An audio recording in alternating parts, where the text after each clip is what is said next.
ख्रिस्तामध्ये जमलेल्या माझ्या प्रिय बंधू भगिनींनो, काही वर्ष अगोदर पवित्र भूमी इस्रायलला आम्ही दर्शनासाठी गेलेलो होतो आणि दर्शनासाठी गेलेले असताना जेव्हा आम्ही आमचा इथला प्रवास एका बसमध्ये सुरू केला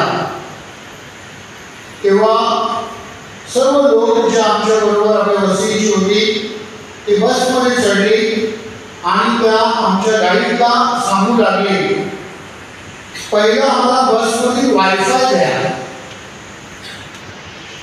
तेव्हा गाडीने मला बोलवलं आणि सांगितलं, ह्या लोकांना सांग, इथे आपण पिकनिकला आलो नाही, इथे आपण पिलग्रिमेजला आलो आहोत, आपण मौज मजा करण्यासाठी आलो नाही, तर आपण तीर्थयात्रेसाठी आलो आहोत. आणि म्हणून वायफाय वगैरे काही गरज नाही. मी जी कॉमेंट्री देईन म्हणजे आपली जी पवित्र स्थळं आहेत त्याविषयी तुम्हाला जी माहिती देईन ती माहिती ऐकून त्यानुसार आपल्या श्रद्धेमध्ये दृढ होण्याचा प्रयत्न करा. त्याद्वारे आपली श्रद्धा जागृत करा आणि आपली श्रद्धा मजबूत करा.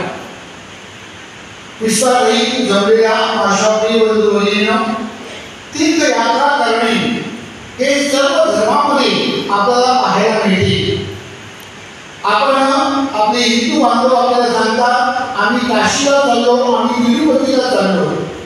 आपले मुस्लिम बांधव जे आहेत ते दरवर्षी हजला जात असतात, मेक्काला जात असतात. त्याचप्रमाणे या जुबली वर्षामध्ये ख्रिस्त सभेने आपल्याला सांगितलं आहे की आपण तीर्थयात्रा केली पाहिजे. तीर्थयात्रा म्हणजे आपण परमेश्वराच्या दर्शनासाठी उत्सुक असले पाहिजे. आणि ह्या वर्षी आपल्याला विषय दिलेला आहे आशेची तीर्थयात्रे.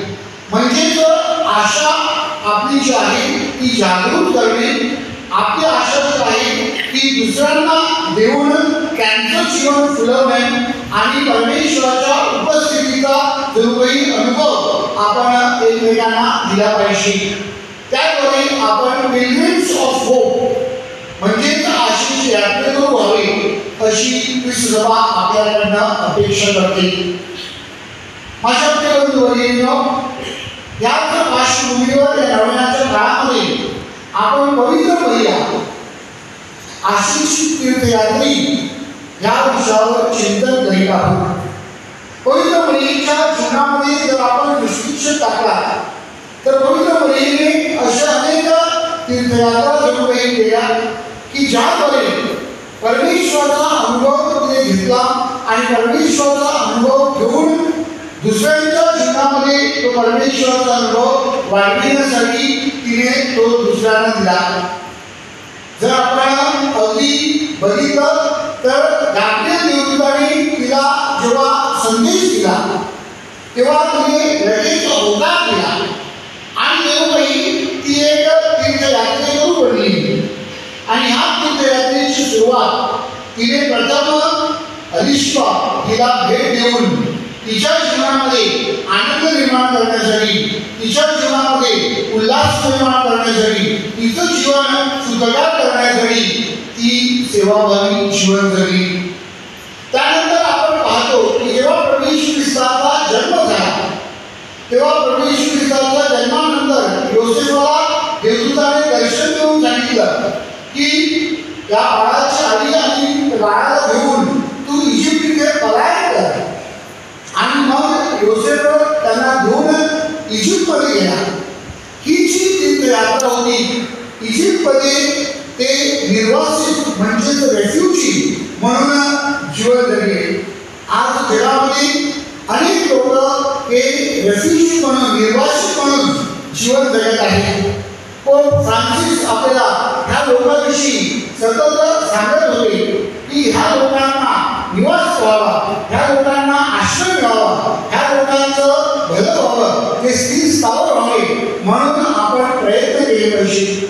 तशा प्रकारचा एक निर्वासित होण्याचा अनुभव पवित्र मुलीने स्वतः आपल्या जीवनामध्ये घेतला आणि त्या तीर्थयात्रेद्वारे तिने या सर्व निराश्रितांच्या निर्वासितांच्या लोकांबरोबर एकरूप दाखवून त्यांच्या जीवनामध्ये आशा निर्माण करण्यासाठी तिने प्रयत्न केले. त्यानंतर आपण पाहतो की प्रभू येशू ख्रिस्त इजिप्तमधून नाझरेथमध्ये आला आणि नाझरेथमध्ये तो लहानाचा मोठा झाला. अशा प्रिय नाझरेथ हे जणू काही प्रभू येशू ख्रिस्ताचं श्रद्धास्थान बनलं. नाझरेथमध्ये त्याला देवाची शिकवण प्राप्त झाली. नाझरेथमध्ये त्याची श्रद्धा वाढत गेली आणि परमेश्वराचं ज्ञान त्याला प्राप्त होऊन गेलं. प्रिय बंधू आपल्या प्रत्येकाचं जणू काही बाप्तिस्मा स्थान हे आपलं नाझरेथ आहे. या बाप्तिस्माच्या ठिकाणी आपल्याला जणू काही ज्ञानामध्ये आणि देवाच्या शिकवणीमध्ये बोध केलं जातं. आपली श्रद्धा जी आहे ती श्रद्धा दृढ होण्यासाठी आपल्याला मदत होत असते. त्यानंतरची पवित्र मरियेची तीर्थयात्रा जर आपण बघितली तर प्रभू येशू ख्रिस्ताला वयाच्या 12व्या वर्षी तिने मंदिरामध्ये अर्पण केलं होतं आणि प्रभू येशू ख्रिस्त मंदिरात एकटाच राहिला होता आणि योसेफ आणि पवित्र मरिया हे परत खाली उतरले होते आणि मग त्यांना लक्षात आलं की बाळ हरवलं आहे आणि म्हणून त्या बाळाच्या शोधासाठी पवित्र मरिया पुन्हा एकदा त्या येरुशलेमचा जो प्रवास आहे तो करते आणि प्रभू येशू ख्रिस्ताचा शोध घेते. अशा प्रिय बंधू आज आपण पाहतो की आपल्या कुटुंबामध्ये तरुण हरवलेले आहेत, दिशाहीन झालेले आहेत, हतबल झालेले आहेत. त्यांच्यापुढे अनेक संकट आवाज उभे आहेत. त्यांना अनेक प्रकारचे ॲडिक्शन्स हे घेरत आहेत. अशा पार्श्वभूमीवर पवित्र मरिया जणू काही आपल्या प्रत्येकासाठी ही तीर्थयात्रा करण्यासाठी आमंत्रित करीत आहे. आपली लहान बालकं जी आहेत, आपली लहान मुलं जी आहेत, त्यांच्याकडे लक्ष दिल्यानंतर आपल्याला दिसून येतं की त्यांचा जो सर्वांगीण विकास व्हायला पाहिजे. त्यांना जी श्रद्धेची शिकवण मिळाली पाहिजे.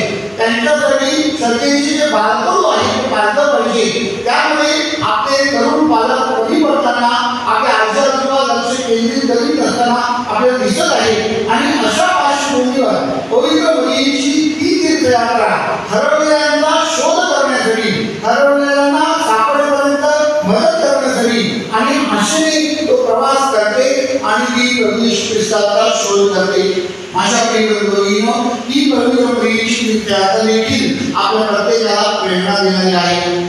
त्यानंतर पवित्र मरियेची तीर्थयात्रा आहे ती आणखी प्रभावी होते जेव्हा प्रभू येशू ख्रिस्त काल्वरीच्या वाटेवर परमेश्वराचा हेतू पूर्ण करण्यासाठी आपलं ध्येय गाठण्यासाठी पुढे सरसावतो आणि पवित्र मरिया त्याला सोबत करते, क्रूसापाशी त्याच्याशी एकरूप राहते. माझ्या प्रिय बंधूंनो, ज्याप्रमाणे पवित्र मरिया प्रभू येशू ख्रिस्ता बरोबर राहून त्या दुःखामध्ये, त्या अडचणीमध्ये, त्या संकटामध्ये प्रभू येशू ख्रिस्ताला धीर देते, त्याद्वारे पवित्र मरिया तुम्हाला आणि मला आपल्या प्रत्येकाला सांगत आहे की आपल्या प्रत्येकाच्या सुख दुःखामध्ये, आपल्या प्रत्येकाच्या यात्रेमध्ये, आपल्या प्रत्येकाच्या आधारामध्ये, आपल्या प्रत्येकाच्या संकटामध्ये ती आपल्या बरोबर सोबत करत असते, ती आपल्या बरोबर असते आणि ती आपल्याला सांगत असते मी आहे, घाबरू नका, भिवू नका. आणि त्याद्वारे ती आपला विश्वास, आपली आशा दृढ करण्याचा प्रयत्न करते. त्यानंतर आपण पाहतो की जेव्हा प्रभू येशू ख्रिस्ताचं पुनरुत्थान झालं, पहाट झाली आणि प्रकाश उजाडला आणि जेव्हा पेंटेकोस्ट झालं त्या पेंटेकोस्टच्या प्रसंगी पवित्र मरिया उपस्थित होती. अशा प्रकारे माझ्या प्रिय बंधूंनो, पवित्र मरियेने हे जे सर्व तीर्थयात्रा केलेली आहे त्या तीर्थयात्रेमधून ती आपल्याला काय संदेश देते तर ती आपल्याला शिकवत आहे की जीवनामध्ये संकट आहे, दुःख आहे, वेदना आहे, परंतु त्यामध्ये आपण निराश व्हायचं नाही. आजच्या पहिल्या वर्षामध्ये निर्णय संदेश आला, ज्याप्रमाणे परमेश्वर धीर देतो, परमेश्वर त्याचा जणूकाही आत्मविश्वास मजबूत करतो, त्याचप्रमाणे पवित्र मरिया आपल्या प्रत्येकाला शिकवत आहे की आपण परमेश्वरामध्ये दृढ असले पाहिजे. आपण घाबरून भिवून चालणार नाही, आपण धैर्यवान बनले पाहिजे. आपल्या एक तीर्थयात्रा आहे, त्या तीर्थयात्रेमधून जणू काही आध्यात्मिक शक्ती, आध्यात्मिक धैर्य आपल्याला प्राप्त झालं पाहिजे. अशाच प्रकारचा अनुभव शुभवर्तमानामध्ये आपल्याला पाहायला मिळते. संत योहान बाप्तिस्ता ह्याला जे ज्ञान प्राप्त झालं होतं, हा तो शिकवण देत होता. त्याच्या शिकवणीमधून सत्यता आणि पवित्रता ह्याविषयी तो बोध करत होता आणि त्यासाठी मरण स्वीकारायला देखील तो घाबरला नाही. मरणापुढे देखील तो समोर गेला आणि त्याद्वारे परमेश्वराचा त्याने गौरव केला आहे. सत्याशी आणि पवित्र जीवनाशी त्याने एकनिष्ठ राहिला आहे. अशा प्रिय बंधू, पवित्र मरिया अशाच प्रकारे आपण प्रत्येकाला सांगत आहे की जर आपण श्रद्धेमध्ये दृढ झालो, प्रभूच्या वचनामध्ये दृढ झालो, प्रभूच्या वचनानुसार आपल्या जीवनाची जडणघडण केली, तर निश्चितच आपण आशीषच्या यात्रेकरून होऊ शकतो आणि त्याद्वारे आपण आपलं जीवन पवित्र करू शकतो.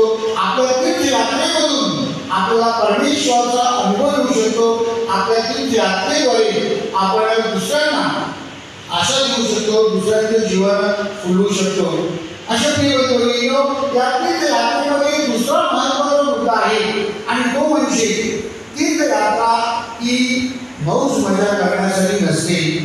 तीर्थयात्रा ही काही आनंद लुटण्यासाठी नसते, तर तीर्थयात्रेमध्ये एक शिस्त असते आणि तीर्थयात्रेमध्ये आपण ती शिस्त पाळून परमेश्वर हा आपला ध्येय आहे हे आपण लक्षात ठेवलं पाहिजे आणि तो ध्येय गाठण्याचा आपण प्रयत्न केला पाहिजे. म्हणजेच परमेश्वराचा अनुभव आपण घेतला पाहिजे आणि त्याद्वारे आपण परमेश्वरावर आपली श्रद्धा बळकट केली पाहिजे आणि ती श्रद्धा जरूर काही आपल्याला आपल्या आशेमध्ये वाढण्यासाठी मदत करीत असते. आपण अनागामी लग्नप्रसंगी जो चमत्कार प्रभूने केला त्यामध्ये आपण ऐकतो पवित्र मरिया ती त्या नोकराला सांगते, तो जे तुम्हाला सांगेल ते करा. होय माझ्या बहिणीनो, तीर्थयात्रेमध्ये पवित्र मरिया आपला हाच संदेश देत आहे की प्रभू येशू ख्रिस्त जे सांगतो ते आपण केलं पाहिजे. प्रभू येशू ख्रिस्ताच्या वचनाशी आपण एकनिष्ठ राहिलं पाहिजे. प्रभू येशू ख्रिस्ताने जी शिकवण आपल्याला दिली आहे त्या शिकवणीमध्ये आपण वाढले पाहिजे. आणि प्रभू येशू ख्रिस्ताची शिकवण काय आहे? प्रभू येशू ख्रिस्ताची शिकवण अगदी स्पष्ट आहे. प्रभू येशू ख्रिस्त आपल्याला सांगतो की नम्रतेमध्ये वाढण्याचा प्रयत्न करा. प्रभू येशू ख्रिस्त आपल्याला सांगतो क्षमादानामध्ये आपण वाढण्याचा प्रयत्न केला पाहिजे. प्रभू येशू ख्रिस्त आपल्याला सांगतो सेवाभावी जीवन जगण्यासाठी आपण तत्पर असले पाहिजे. म्हणजे पृथ्वीचे हे जे तीन अंग आहे, नम्रता, सेवा आणि क्षमा, ह्यामध्ये जेव्हा आपण वाढण्याचा प्रयत्न करतो तेव्हा आपण आपली जी तीर्थयात्रा आहे ती यशस्वीपणे पूर्ण करत आहोत असा अनुभव आपल्याला येईल. ती शिस्त आपल्याला अंगीकारता येईल आणि त्याद्वारे आपलं जीवन हे पवित्र झाल्याचं, परमेश्वराच्या अनुभवामध्ये वाढल्याचं, दृढ झाल्याचं आपल्याला अनुभव आल्याशिवाय राहणार नाही. आणि म्हणून या नवीनाच्या काळामध्ये आपण पवित्र मुलीच्या वेगवेगळ्या गुणांवर चिंतन करीत असताना आपण पवित्र मुलीची ही जी शिकवण आहे, प्रभू येशू ख्रिस्त जे सांगेल ते करा, त्यामध्ये आपण वाढण्याचा प्रयत्न करूया. आपण आपल्या अहंपणामध्ये जीवन न जगता, गर्विष्ठपणामध्ये जीवन न जगता आपण पवित्र मुलीप्रमाणे नम्र व्हावे, प्रभू येशू ख्रिस्ताप्रमाणे नम्र व्हावे आणि त्याद्वारे आपण दुसऱ्याच्या जीवनामध्ये आपण सहभागी व्हावे यासाठी पवित्र मरिया आपल्याला बोलावत आहे. प्रभू येशू ख्रिस्ताची सेवेची शिकवण ही त्यांनी शिष्यांचे पाय धरून आणि लोकांच्या सुखदुःखामध्ये, आजारपणामध्ये त्यांना भेटी देऊन त्यांच्या जीवनामध्ये बदल घडवून आणून त्याद्वारे दाखवलेले आहे. आपण देखील आपल्या जीवनामध्ये जेव्हा दुसऱ्यांच्या मदतीसाठी, दुसऱ्यांच्या सेवेसाठी तत्पर असतो तेव्हा निश्चितच आपण श्रद्धेमध्ये दृढ होतो आणि त्याद्वारे आपण पवित्र जीवन जगतो. प्रभू येशू ख्रिस्ताची क्षमेची शिकवण ही सर्वात मोठी आणि महान आहे. जगाला आगीवेगळी शिकवण प्रभू येशू ख्रिस्ताने क्षमेद्वारे दिली आहे. आणि माझ्या प्रिय बंधू, क्रुसापाशी उभी असताना पवित्र मरियेने तोच उद्देश आपल्यापुढे ठेवला आहे की पवित्र मरियेने कोणावर राग व्यक्त केला नाही, पवित्र मरियेने कोणाबरोबर कोणाची बदनामी केली नाही, तर पवित्र मरियेने सर्वांना प्रभू येशू ख्रिस्ताप्रमाणे क्षमा करून ती प्रभू येशू ख्रिस्त ख्रिस्ताशी एकरूप राहिली, त्याच्या दुःख सणामध्ये ती त्याच्या बरोबर राहिली. माझ्या प्रिय भगिनींनो, क्षमा करण्यासाठी आपण तत्पर व्हावे, समेटासाठी आपण पावलं उचलावी ही सभेची आपल्याला सतत शिकवण आहे. आणि म्हणून आपण प्रत्येकाने त्या दृष्टिकोनातून विचार केला पाहिजे. आणि विशेष करून या जुबली वर्षामध्ये ख्रिस्त सभा आपल्याला सांगत आहे की प्रत्येक जुबली वर्षामध्ये आपण समेटासाठी तत्पर असले पाहिजे, समेटासाठी पावलं उचलली पाहिजे. ज्या कोणाबरोबर आपला राग असेल, कोणाबरोबर आपलं भांडण असेल, ज्यांना क्षमा करण्याला कठीण जात असेल, तर या नव्याच्या काळामध्ये आपण ह्या गोष्टीवर विचार केला पाहिजे, चिंतन केलं पाहिजे. आणि अशा अंगी बाळगून आपण समेटासाठी पावलं उचलण्यासाठी प्रयत्न केले पाहिजे. आज पवित्र मरियेचा सन्मान करण्यासाठी आपण एकत्र जमले असताना पवित्र मरिया ज्याप्रमाणे आशिषी तीर्थयात्रेवरली, त्याचप्रमाणे आपण आपले जे तीर्थयात्रा आहेत त्या सगळ्या लक्षात घेण्याचा प्रयत्न करूया. आणि त्यानुसार प्रभू येशू ख्रिस्ताची जी शिकवण आहे त्या शिकवणीमध्ये दृढ होऊन त्या शिकवणीद्वारे आपलं जीवन श्रद्धेचं, आपलं जीवन आशेचं आणि आपलं जीवन प्रेमाचं बनवावं म्हणून विशेष प्रार्थना करूया.